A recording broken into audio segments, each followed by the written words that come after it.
नमस्कार दोस्तों, स्वागत है आपका।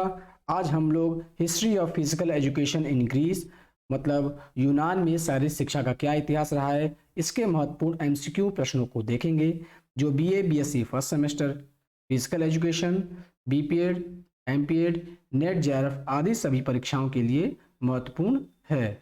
आप चैनल को जरूर से सब्सक्राइब करें जिससे वीडियो अपलोड करते ही आपको मिल सके। तो चलिए वीडियो शुरू करते हैं।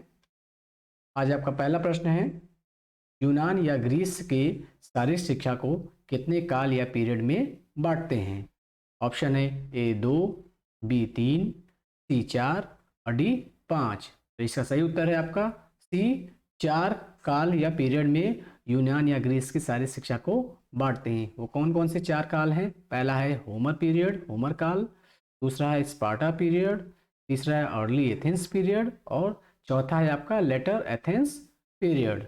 दूसरा प्रश्न देखते हैं हम लोग, एगॉग कहाँ प्रचलित था? ए ग्रीस, बी रोम, सी ईरान और डी चीन में। इसका सही उत्तर है एगॉग जो है आपका ए ग्रीस में प्रसिद्ध था। एगॉग जो है एथेंस में मुख्यतः स्पार्टा काल में प्रसिद्ध था। और यह एगॉग किसे कहते थे? एगॉग स्पार्टा काल में क्रमबद्ध शिक्षा प्रणाली को एगॉग कहते थे। क्रमबद्ध व व्यवस्थित शिक्षा प्रणाली को एगॉग कहा जाता था। तीसरा प्रश्न है, प्लेटो ने किस खेल में दक्षता हासिल की थी? किस खेल में प्लेटो ने दक्षता हासिल की थी?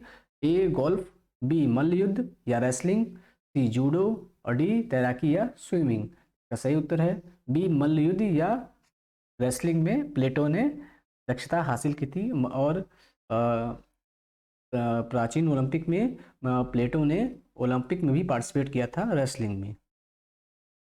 चौथा प्रश्न है, लाइसियम का संस्थापक कौन था? ए अरस्तु, बी रूसो, सी गैलन, डी प्लेटो। इसका सही उत्तर है ए अरस्तु जो है आपका लाइसियम का संस्थापक था। लाइसियम क्या था? एक पब्लिक जिम्नाजिया को लाइसियम कहा जाता था। पांचवा प्रश्न है, निम्नलिखित में किसने विभिन्न अभ्यासों को पहली बार वर्गीकृत किया था? ऑप्शन है A Plato, B Galen, C Rousseau, D अरस्तु। इसका सही उत्तर है डी अरस्तु ने विभिन्न अभ्यासों को पहली बार वर्गीकृत किया था। अगला प्रश्न देखते हैं छठवां, शारीरिक शिक्षा के सिद्धांत पहली बार किसके द्वारा निर्धारित किए गए? ए गैलेन, बी प्लेटो, सी रूसो और डी अरस्तु। इसका सही उत्तर है ए गैलेन के द्वारा सबसे पहली बार शारीरिक शिक्षा के सिद्धांतों को वर्ग निर्धारित किया गया था। गैलेन ही वो पहला व्यक्ति था जिसने कि पल्स की गणना की थी। सातवां प्रश्न है, पैलेस्ट्रा किस लिए प्रसिद्ध था?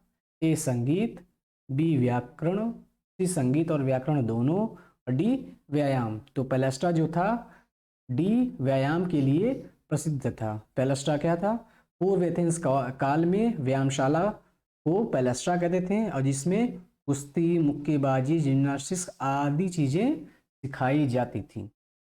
आठवां प्रश्न है, डिडस्केसियम किसका स्थान था? मतलब डिडस्केसियम में क्या होता था? ए संगीत का, इसका स्थान संगीत का, बी व्याकरण का, सी व्यायाम का और डी इनमें से किसी का नहीं। इसका सही उत्तर है ए डिडस्केसियम मुख्यतः संगीत का के लिए प्रसिद्ध था। वहां पे संगीत की शिक्षा दी जाती थी प्राचीन यूनान काल में। अगला प्रश्न है, इलियड और ओडिसी की रचयिता कौन है? मतलब ये दो महाकाव्य हैं यूनान के, इनके रचयिता कौन है? ए होमर, बी प्लेटो, सी इनमें से कोई नहीं, सी इनमें से कोई नहीं और डी सुकरात। इसका सही उत्तर है आपका ए होमर। इसके रचयिता थे इलियड और ओडिसी के। इलियड होमर कौन थे? ये एक अंधे कवि थे जिनके द्वारा इन दोनों की रचना इलियड और ओडिसी की गई थी और इन्हीं के नाम पर यह प्राचीन यूनान के काल का नाम होमर काल पड़ा था। होमर को यूनान का या ग्रीस का एजुकेटर या गुरु कहते थे। अगला प्रश्न है 10वां प्रश्न, सुंदर काया आदर्श था, मतलब सुंदर काया कहाँ के लिए आदर्श था? ए ग्रीस वासियों का, बी भारतीयों का, सी रोम वासियों का और डी मिस्र वासियों का। तो इसका सही उत्तर है सुंदरकाया ए रोम ग्रीस वासियों का, यूनान वासियों का आदर्श था।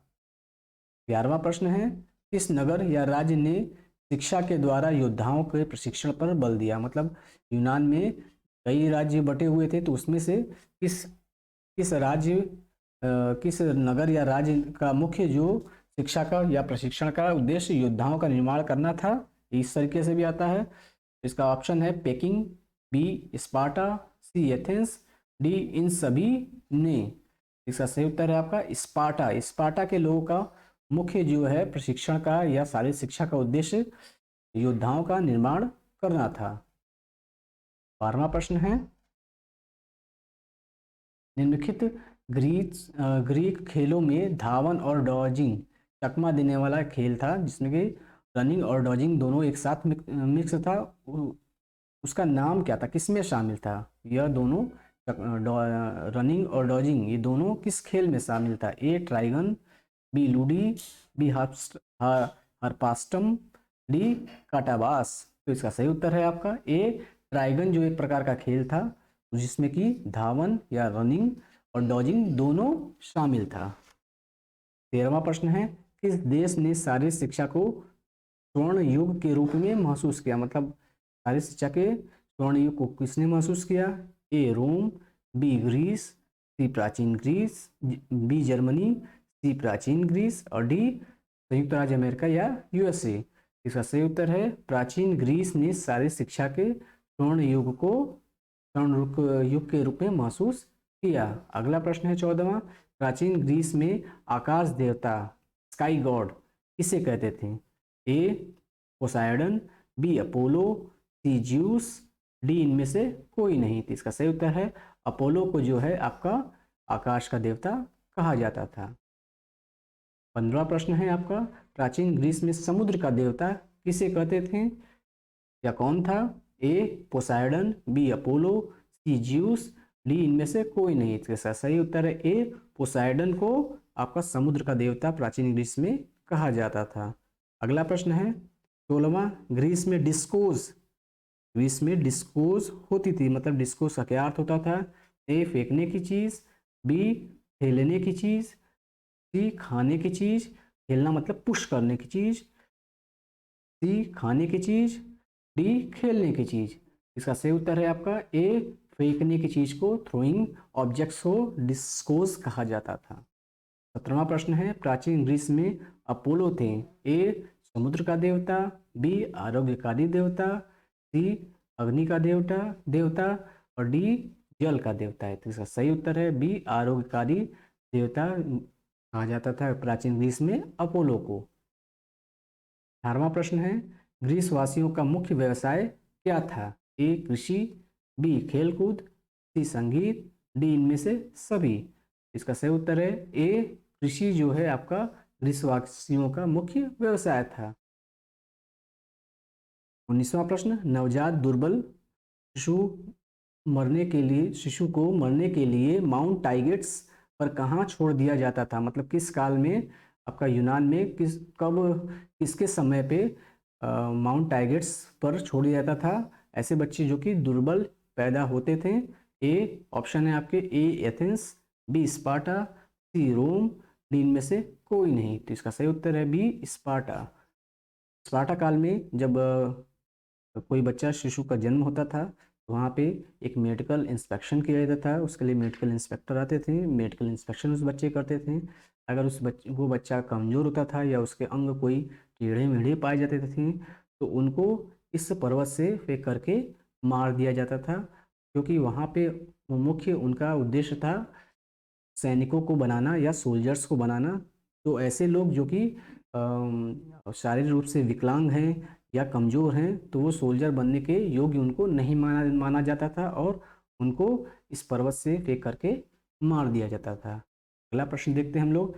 स्पार्टा में 18 वर्ष की उम्र के लड़के गोपनीय कोर में नामांकित किए जाते थे, जिसका नाम था। अब 18 वर्ष के बच्चों को एक गोपनीय कोर में नामांकित किया जाता था या लिखा जाता था नाम उनका, तो उस कोर का नाम क्या था? ए डिडास्केलियम, बी पैलेस्ट्रा, सी क्रिप्टिया, डी इनमें से कोई नहीं। इसका सही उत्तर है क्रिप्टिया। एक ऐसा कोर था या यूनिट था जिसमें कि 18 वर्ष की उम्र के बच्चों को रखा जाता था, और यह कोर क्या काम करता था? गोपनीय गुप्तचर का काम करता था।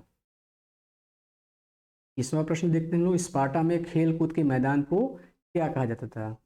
स्पार्टा में जो खेल कूद जहाँ पे आयोजन होता था, उस मैदान को क्या कहा जाता था? ए पेडिट्राइब, बी लेटानिस्टास, सी क्रिप्टिया, डी डिडास्केलियम।